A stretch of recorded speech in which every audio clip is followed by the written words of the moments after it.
My sister-in-law lied about being sick to get my money, then spent it on a luxury party.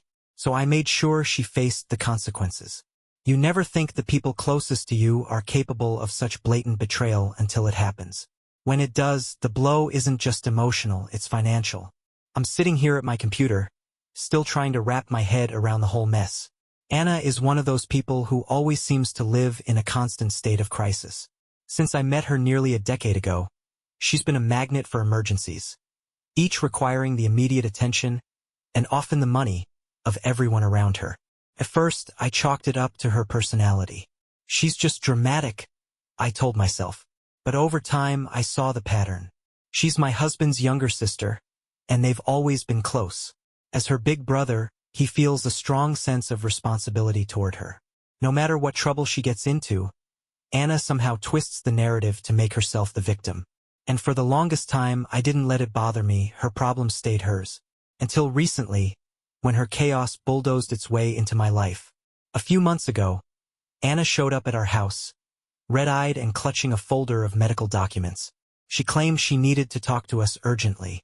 My husband and I let her in, concerned despite everything. After all, she's family.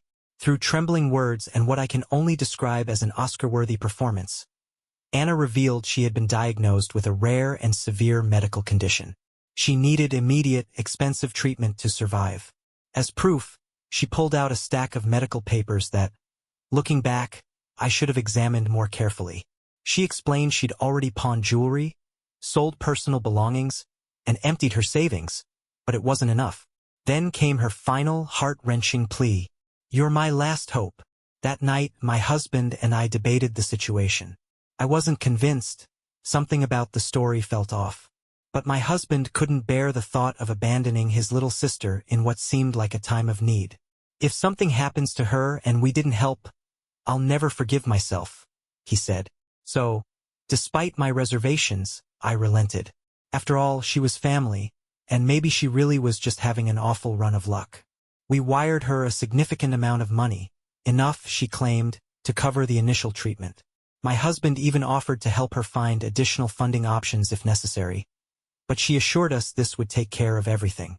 Anna cried, thanked us over and over, and promised to keep us updated on her recovery. Then she left. For the next few weeks, we barely heard from her. My husband sent her several messages to check in, but her replies were vague. "I'm exhausted," she'd say.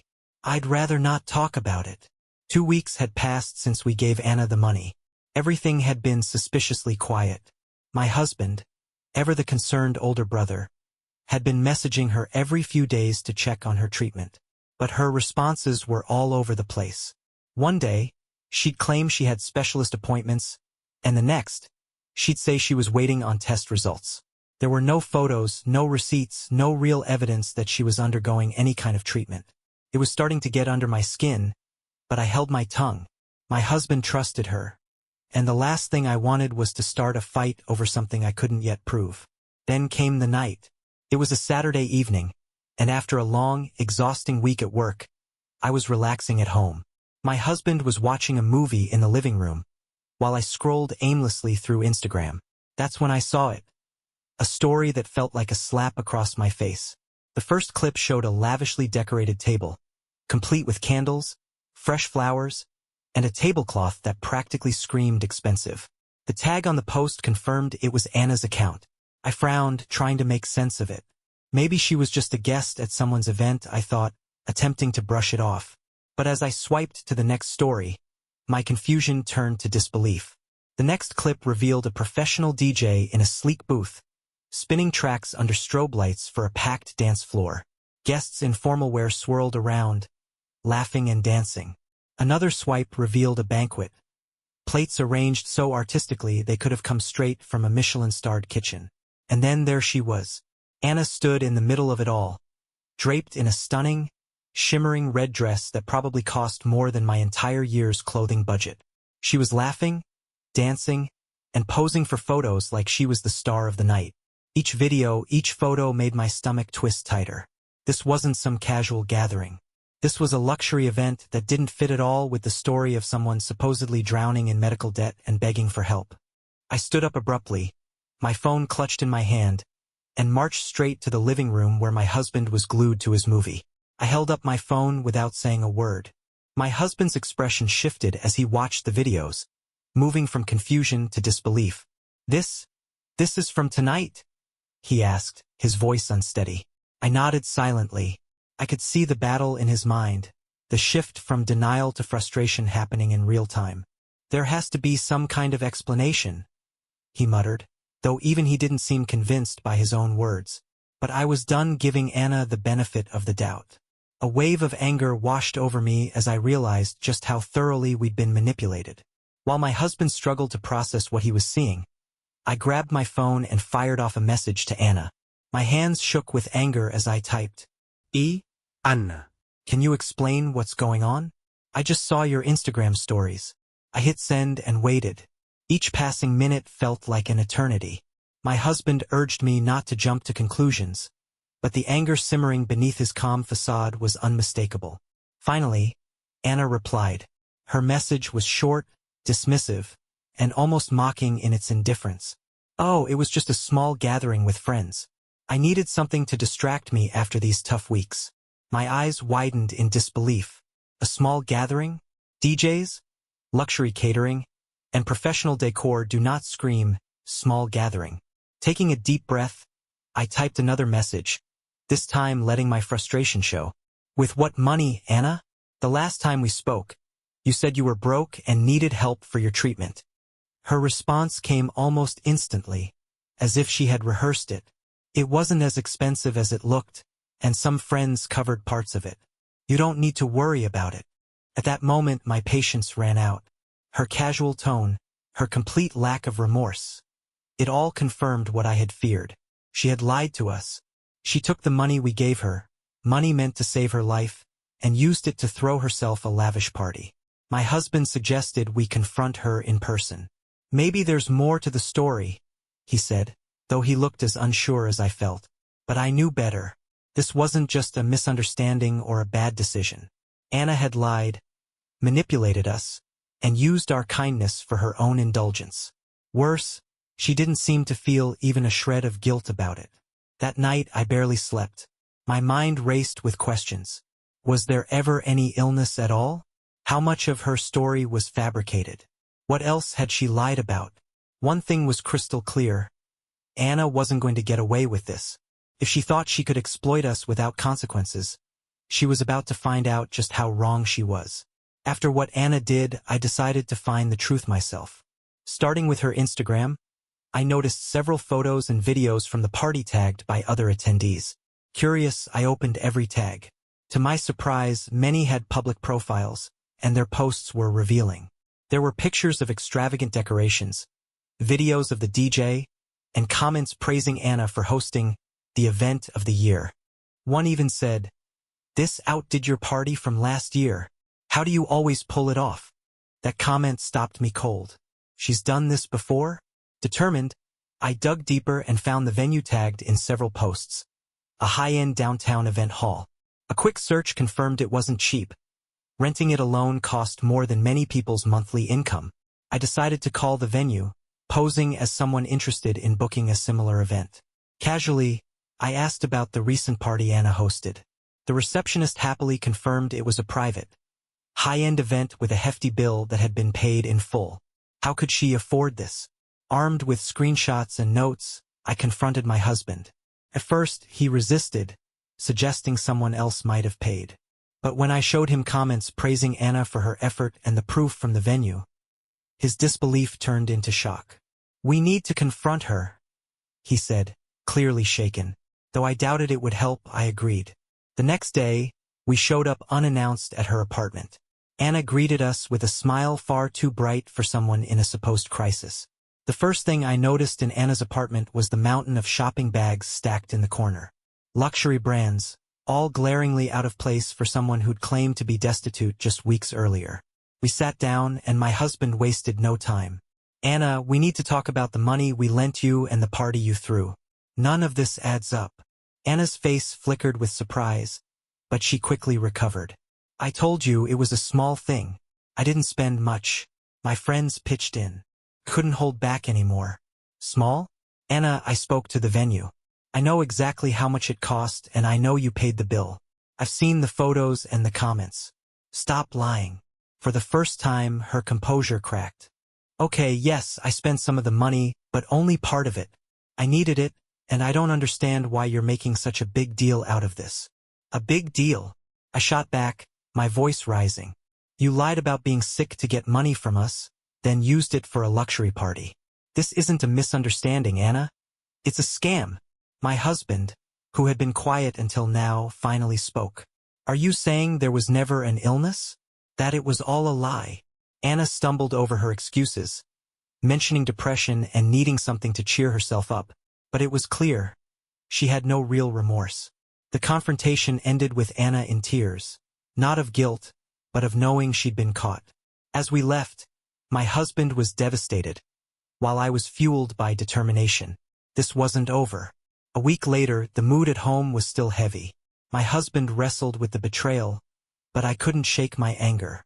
If Anna thought she could use us and walk away unscathed, she was in for a rude awakening. I began preparing carefully. First, I contacted the bank for detailed records of the transfer we'd made to Anna. Then, I reviewed every message she'd sent about her illness, documenting every lie. I knew I'd need strong evidence, so I also started digging into Anna's finances. Despite her manipulative nature, she had always been careless in other areas. A mutual friend confirmed this when I reached out.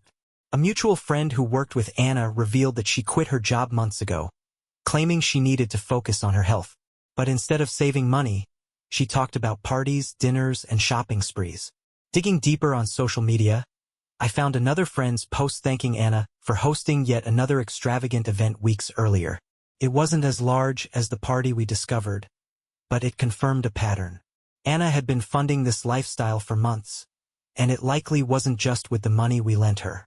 As I compiled more evidence, my husband finally spoke up. He admitted he could no longer protect Anna. Despite his pain, he agreed it was time to take more serious action. We consulted a lawyer, detailing everything, from Anna's initial lie to the proof we had gathered. The lawyer believed we had a case but warned it would hinge on proving Anna never intended to use the money for treatment.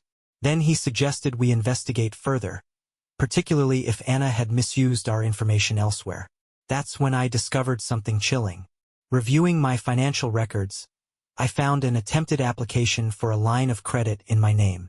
It had been rejected due to incomplete documentation, but the timing and access to my details pointed clearly to Anna. Though I couldn't prove it outright, the connection was too strong to ignore. This discovery strengthened our resolve to pursue legal action. Meanwhile, tensions with my mother-in-law escalated. When she learned we were considering a lawsuit, she was outraged.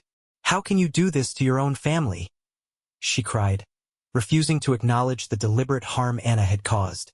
Adding fuel to the fire, Anna began spreading her version of the story, painting us as villains among friends and family. Instead of reconciling or apologizing, she tried to turn others against us. Anna doubled down, accusing us of trying to ruin her life over a misunderstanding. She even had the nerve to claim we were attacking her because we didn't understand her emotional struggles. Her audacity only fueled my determination to see this through. If Anna thought she could manipulate us without consequences, she was sorely mistaken.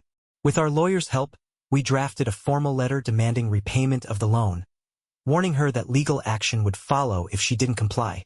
We sent it via certified mail to ensure she received it. Though we knew this could escalate the conflict, we were prepared to take that risk. Anna had to understand her actions had repercussions. 2 weeks passed and, predictably, there was no response. While my husband clung to optimism, I suspected her silence meant she was plotting something, and I was right. Soon, our phones were flooded with calls and messages, not from Anna, but from relatives and friends who had clearly heard her side of the story. She was spinning a narrative that we were persecuting her unfairly, heartlessly demanding money from someone still recovering from a serious medical condition. Some relatives even accused us of being cruel and unsupportive. One particularly bold in-law messaged, "Don't you think you're overreacting? It's just money, and Anna's been through a lot." That last line almost made me throw my phone across the room. Exasperated, my husband called his mother to set the record straight, but the conversation quickly went south. True to form, my mother-in-law sided with Anna, brushing it off as a mistake. "Everyone makes mistakes," she said. "You don't have to take this so far." Listening from across the room, I couldn't stay silent. I grabbed the phone and said, as calmly as I could, "Mistakes? This wasn't a mistake. This was a calculated lie to steal from us." There was a long pause before she replied coldly, "Maybe you should learn to be more understanding. Family should come first." That was the end of the call for me. I hung up, knowing nothing would change her mind. As the family drama escalated, Anna added fuel to the fire by posting a vague message on social media. "Some people would rather destroy relationships than resolve things like adults. Sad. But life goes on." She didn't mention names, but the comments were clear. Her followers had taken her side. Supportive replies like, "Don't let them get you down," piled up, leaving no doubt about where most people stood. Comments like, "You're stronger than them," and "Toxic people always try to bring you down," flooded Anna's social media post, fueling her manipulation. But instead of letting it fester, I saw an opportunity to set the record straight. With my husband's support, we crafted a clear and factual message, attaching screenshots of our conversations with Anna and evidence of her lavish party. We sent it to the family's WhatsApp group with a firm statement. "We understand some of you may have doubts, but here are the facts. Anna lied about her medical condition to get money from us, which she used to fund a luxury party. She's been twisting the narrative to paint us as villains, but we won't tolerate defamation. While we value our family, we cannot overlook her actions. This will be resolved legally if necessary." The reactions were mixed. Some family members offered support, admitting they hadn't known the full story. Others stayed silent, while my mother-in-law and a few die-hard defenders continued to stand by Anna despite the evidence. Privately, a cousin messaged me, "Thank you for clearing this up. I've always thought Anna was manipulative, but this takes the cake." Her words were a small comfort amid the fallout.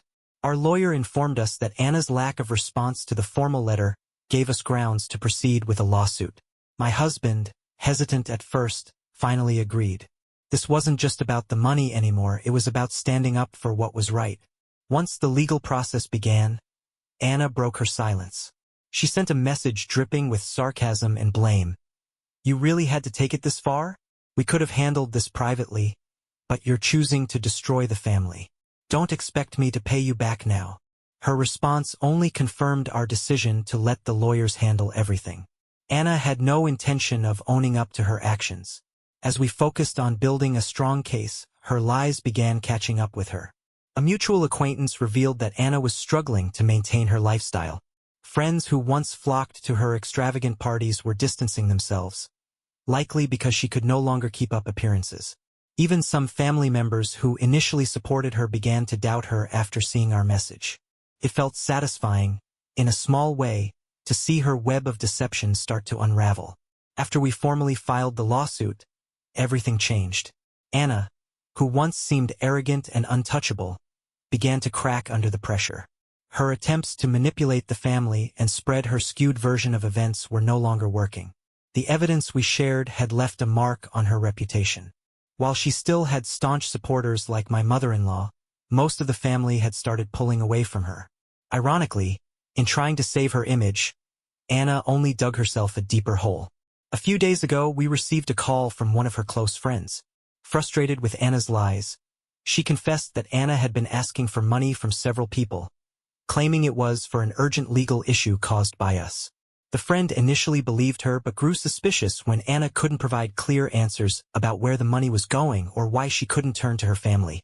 After hearing rumors about the lawsuit, the friend confronted Anna. In a desperate attempt to maintain control, Anna accused us of carrying out a personal vendetta. But her friend didn't buy it and decided to tell us everything. We added this new information to the case, further strengthening our position. Meanwhile, Anna missed the deadline to formally respond to the lawsuit, giving us a significant legal advantage. As her personal problems mounted, Anna's glamorous lifestyle began to collapse. A reliable source informed us that she tried organizing another party, but many people declined the invitation. Word of her financial troubles and deceit had spread, and those who once flocked to her now saw her as a liability. Even her closest friends had distanced themselves, leaving her increasingly isolated. The turning point came when the court issued an order for Anna to repay the money she owed us. Though we knew it was unlikely she could pay it all immediately, the judgment was a decisive blow. Along with the repayment order, the judge imposed additional penalties for damages due to her fraudulent behavior, further worsening her financial situation.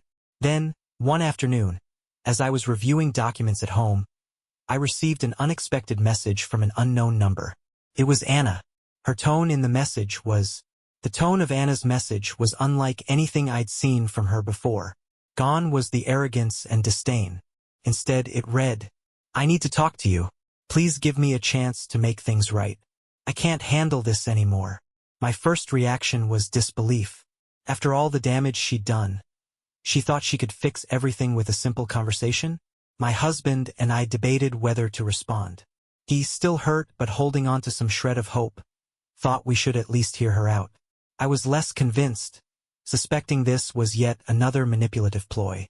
In the end, we agreed to meet her, but only on our terms, in a public place to avoid any dramatics. Anna arrived late as expected. When she finally appeared, she looked nothing like the confident woman who had once lied to us so effortlessly. She was a shadow of herself, her posture slouched, her eyes hollow. Sitting across from us, she began speaking in a tone that was almost pleading. She admitted she couldn't pay us back because she was completely broke, but insisted she wanted to make things right. Her words were a mix of excuses, tears, and vague promises. I let her talk, but in my mind I'd already made up my mind. This was another desperate attempt to wriggle out of the mess she'd created. When she finished, I spoke, my voice cold and firm. "This isn't about fixing things, Anna. It's about you taking responsibility for your actions. You lied to us, stole from us, and destroyed any trust we had in you. What you're facing now isn't our fault. It's the result of your choices." Anna tried to respond, but my husband, who had been silent until now, cut her off. His voice was steady but full of finality. "There's nothing more to say. The court has ruled. Do the right thing for once in your life." We left without looking back, leaving Anna sitting alone, facing the weight of her own actions. Walking away, I felt a mix of emotions: relief, satisfaction, and a tinge of sadness for what this had done to our family. But deep down, I knew we had made the right choice. This wasn't just about the money, it was about protecting ourselves and setting firm boundaries. From that day forward, we cut all contact with Anna. The family remained divided, but I no longer cared what her supporters thought. I'd learned an invaluable lesson. Family doesn't mean tolerating abuse or manipulation. Anna tried to play us, but in the end, she lost everything.